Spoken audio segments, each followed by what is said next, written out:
Russian shells pummeled the southern Ukrainian city of Kherson on Saturday, killing at least 10 people and injuring 55 in the city that Moscow's troops were forced to abandon last month.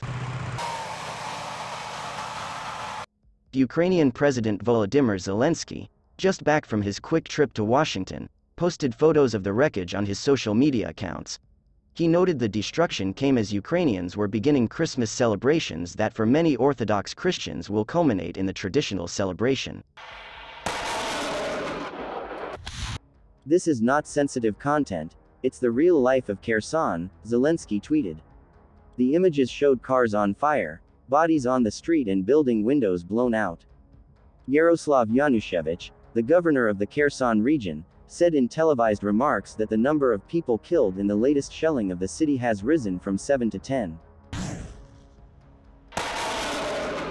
He added that 55 people were wounded, 18 of them in grave condition.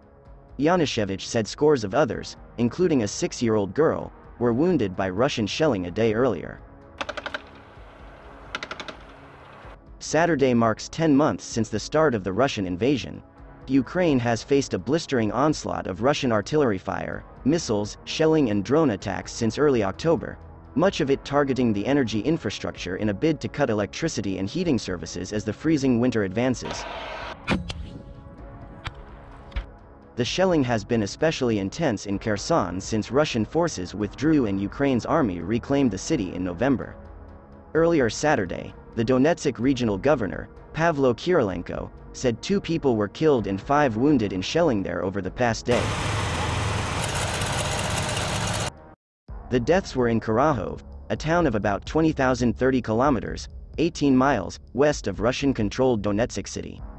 About 60 shells hit 3 communities during the night in the area of Nikopol, said the Dnipropetrovsk regional governor, Valentin Reznachenko. Stepny, a settlement on the outskirts of Zaporizhia, was also hit by shelling, but there were no details on casualties, according to the governor, Oleksandr Starik. Zelensky has returned to Kyiv following his trip to Washington, in which he secured another $1.8 billion military aid package. On Friday, Kremlin spokesman Dmitry Peskov said the war would end at the negotiating table once the special military operation achieves Russia's goals. He said no reported Ukrainian peace plan can succeed without taking into account the realities of today that can't be ignored, a reference to Moscow's demand that Ukraine recognize Russia's sovereignty over the Crimean Peninsula, which it annexed in 2014, as well as other territorial gains. The exodus from Kherson came as Ukraine solemnly remembered a Stalin-era famine and sought to ensure that Russia's war in Ukraine doesn't deprive others worldwide of its vital food exports. A line of trucks, vans and cars, some towing trailers or ferrying out pets and other belongings, stretched a kilometer or more on the outskirts of the city of Kherson. Days of intensive shelling by Russian forces prompted a bittersweet exodus. Many civilians were happy that their city had been won back, but lamented that they couldn't stay. "It is sad that we are leaving our home," said Yevhen Yankov, as a van he was in inched forward.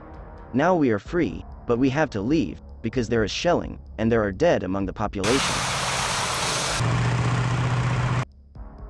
Russia has ratcheted up its attacks on critical infrastructure after suffering battlefield setbacks. A prominent Russian nationalist said Saturday the Russian military doesn't have enough doctors,